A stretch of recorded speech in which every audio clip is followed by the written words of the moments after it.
मुरली अमृत की धारा है धारा, जो देती दुखों से किनारा।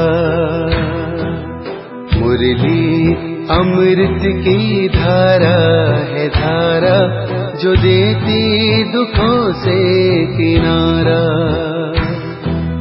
भूले जीवन में हो जाए शिव बाबा मुरली में समझाए। भूले जीवन में हो जाए शिव बाबा मुरली में समझाए। ओम शांति।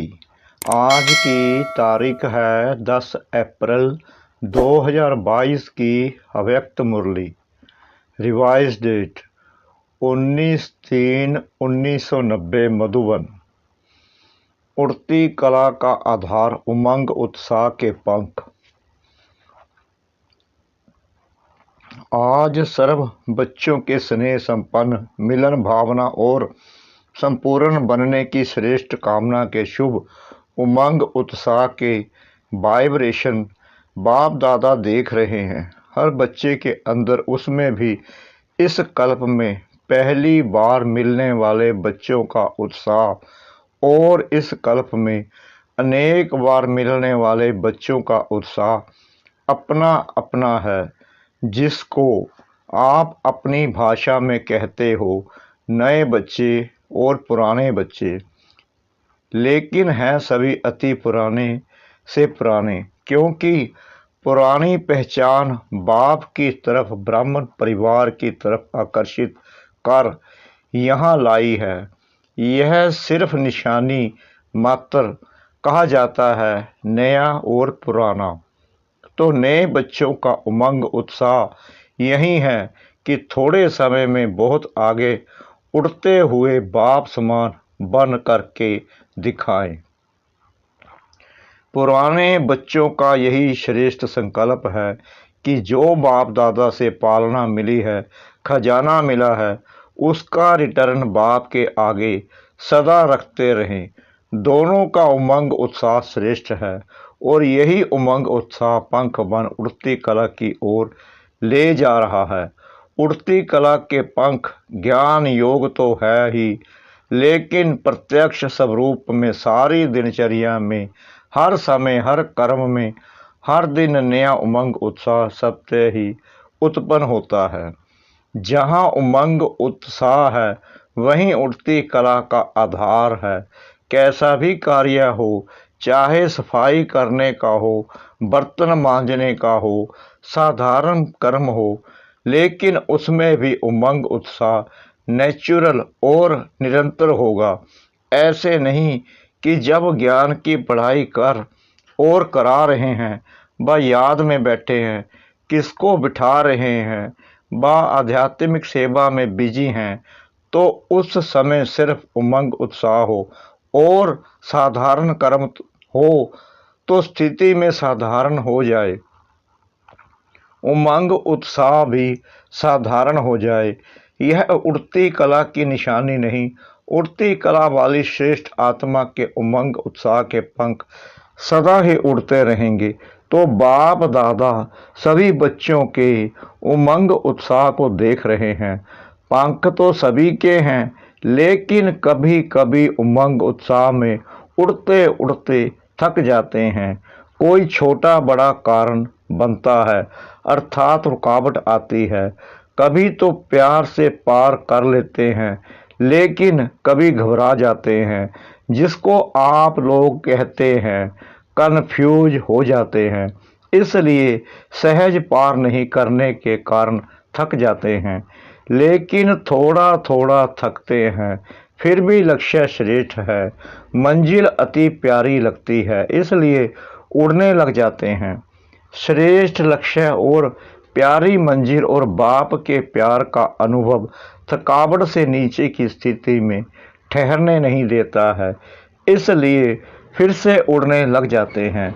तो बाप दादा बच्चों का यह खेल देखते रहते हैं, फिर भी बाप का प्यार रुकने नहीं देता और प्यार में मेजॉरिटी पास है, इसलिए रुकावट कितना भी रोकने की कोशिश करे और करती है, कभी कभी सोचते हैं कि बड़ा मुश्किल है, इससे तो जैसे थे वैसे बन जाएं, लेकिन चाहते भी पास्ट लाइफ में जाने का मज़ा नहीं आता, क्योंकि पहले तो इस परमात्म प्यार और देहधारियों का प्यार दोनों का अंतर सामने है।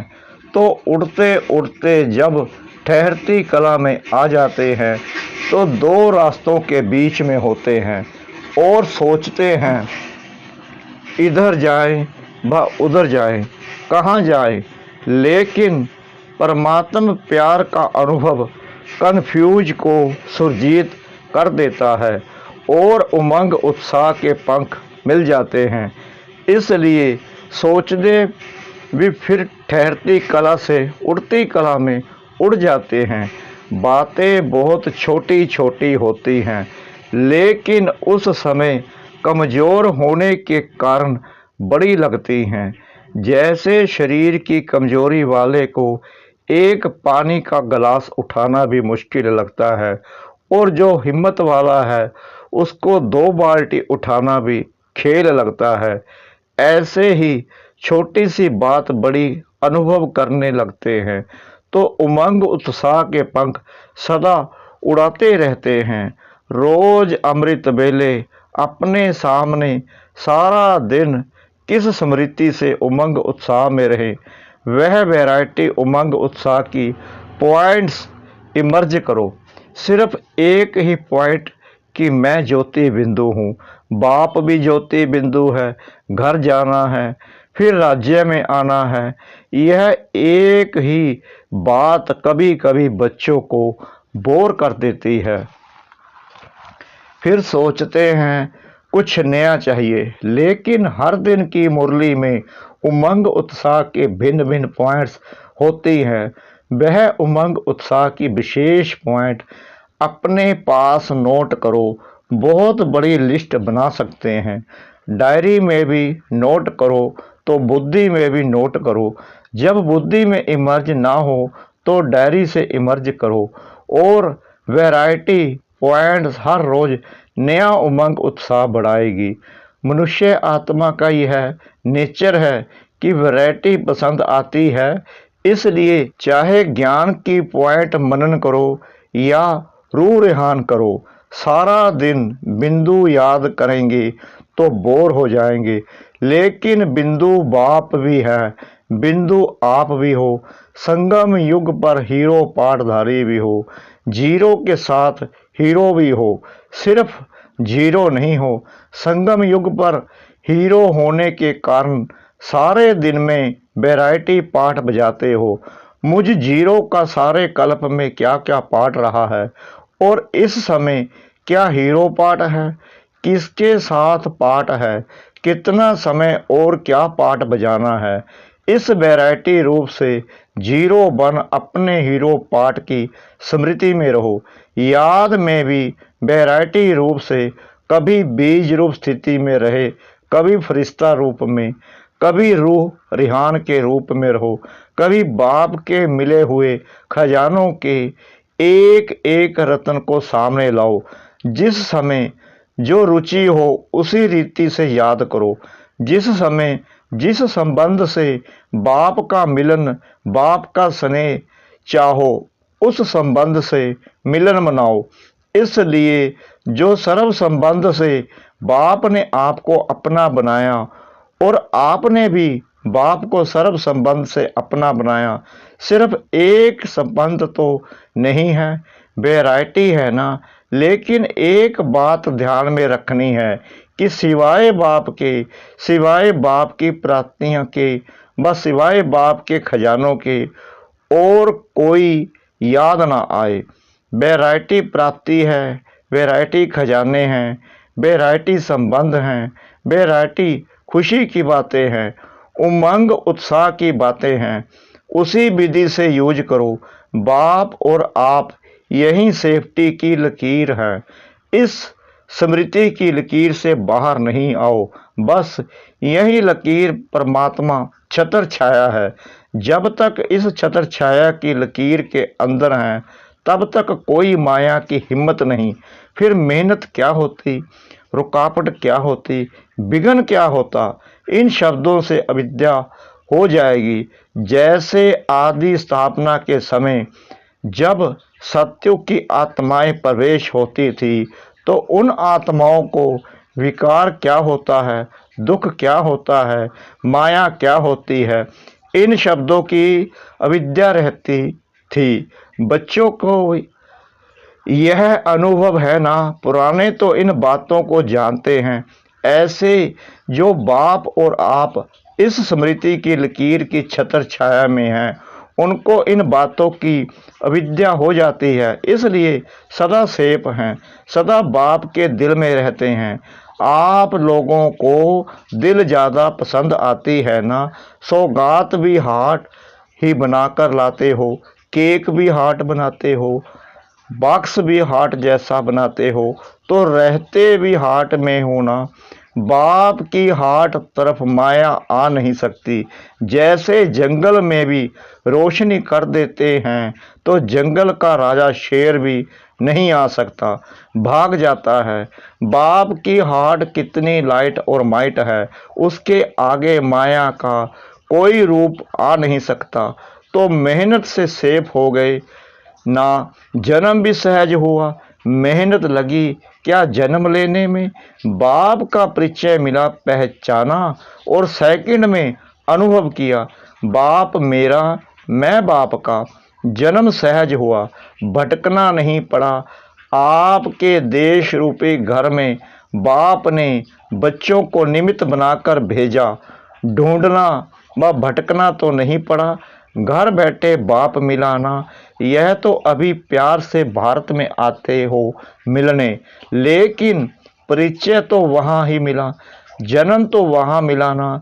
जन्म अति सहज हुआ तो पालना भी अति सहज है। सिर्फ अनुभव करो और जाएंगी भी सहज ही। बाप के साथ साथ जाना है ना, या बीच में धर्मराजपुरी में रुकना है। सभी साथ चलने वाले होना।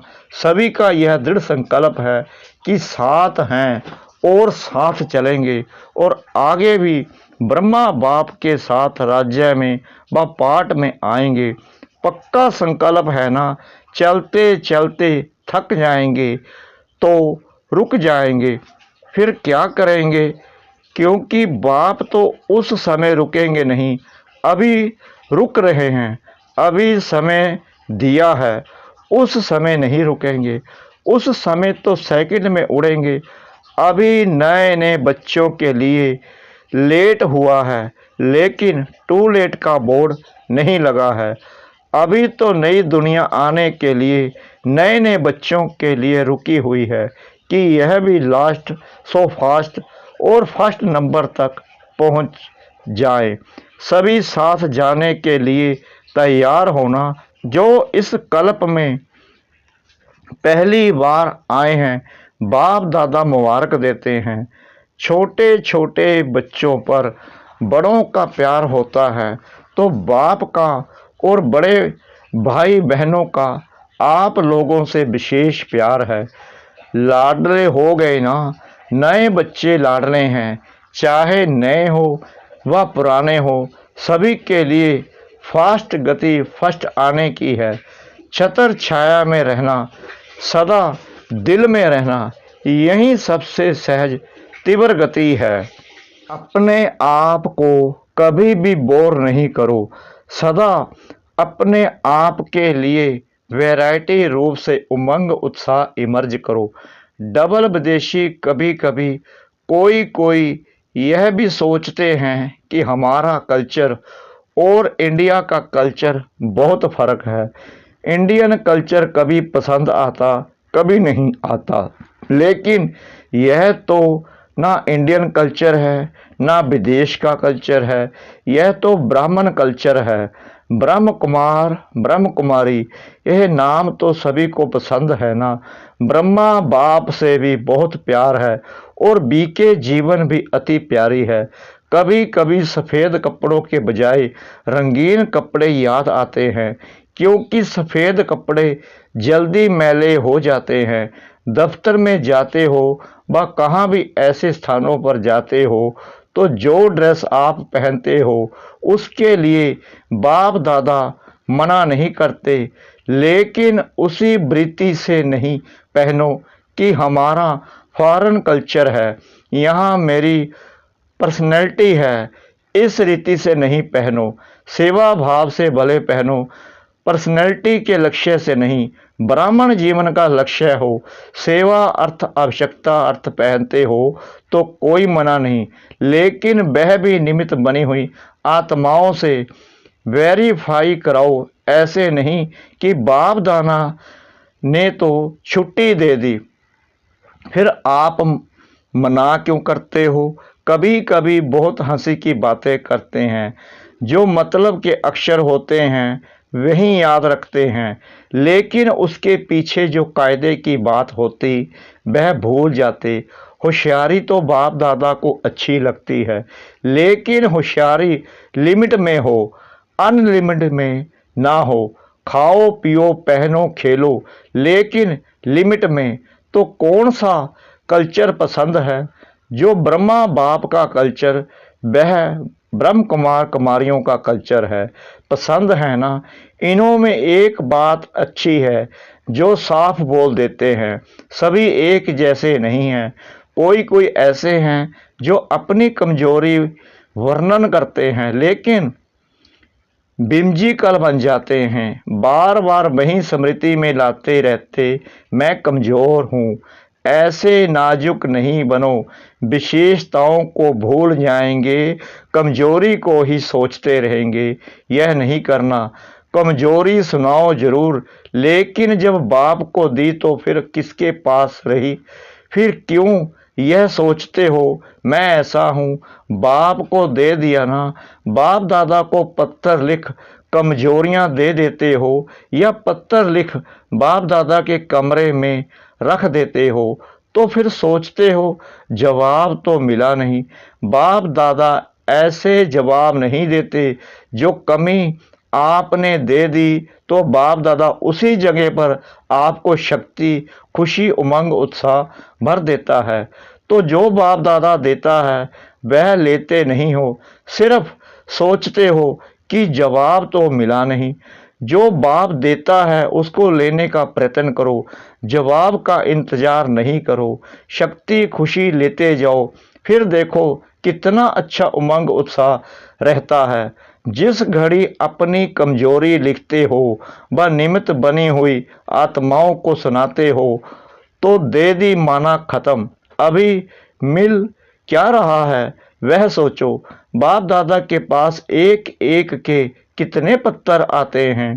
बाप दादा उत्तर नहीं देता, लेकिन जो आवश्यकता है, जो कमी है, उसको भरने का रिटर्न देता है। बाकी याद प्यार तो रोज देते ही हैं। कोई दिन ऐसा है जो याद प्यार ना मिले हो। बाप दादा सभी को रोज 2-3 पेज का पत्थर लिखते हैं, यानी मुरली। इतना बड़ा पत्थर तो रोज कोई भी किसको नहीं लिखता। कितना भी आपका प्यारा हो, कोई ने इतना बड़ा पत्थर लिखा?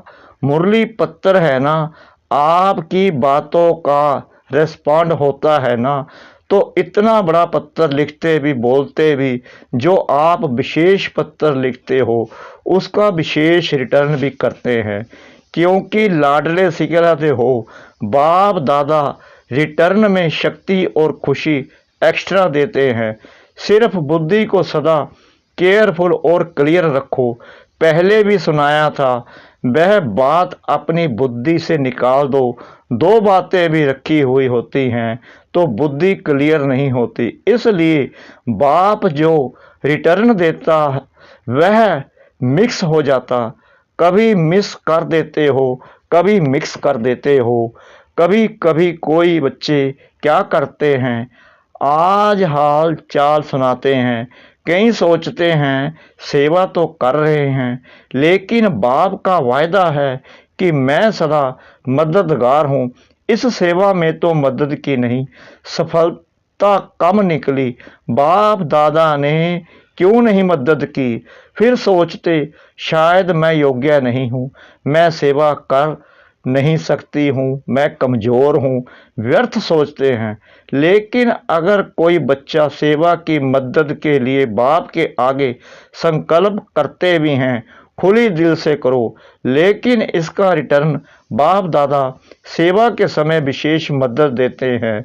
सिर्फ एक विधि अपनाओ, कैसी भी मुश्किल सेवा हो, लेकिन बाप को सेवा भी बुद्धि से अर्पण कर दो। मैंने किया, सफलता नहीं हुई, मैं कहाँ से आया।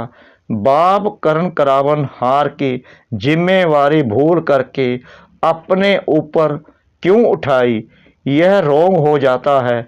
बाप की सेवा है, बाप अवश्य करेगा। बाप को आगे रखो, अपने को आगे नहीं रखो। मैंने यह किया, यह मैं शब्द सफलता को दूर करता है, समझा। अच्छा, मीठे मीठे सिकरा दे बच्चों प्रति बाप दादा का याद प्यार और गुड मॉर्निंग। रूहानी बाप की रूहानी बच्चों को नमस्ते। हम रूहानी बच्चों की रूहानी बाप दादा को श्रद्धा भरी प्रेम भरी नमस्ते। शुक्रिया बाबा, शुक्रिया बाबा, शुक्रिया बाबा, इस मीठी मीठी मीठी मुरली के लिए। चारों ओर के सदा उमंग उत्साह में उड़ने वाले तीव्र पुरुषार्थी आत्माओं को सदा बाप की दिल में रहने वाली विशेष मणियों को सदा बाप और आप इस स्मृति की छत्र छाया में रहने वाले सदा ठहरती कला गिरती कला से पार उड़ती कला में आगे बढ़ने वाले सदा अपने को वैरायटी पॉइंट से खुशी और नशे में आगे बढ़ाने वाली श्रेष्ठ आत्माओं को बाप दादा का याद प्यार और नमस्ते। वरदान। ब्राह्मण जीवन में अलौकिक मौजों का अनुभव करने वाले कर्मों की गुहा गति के ज्ञाता भव।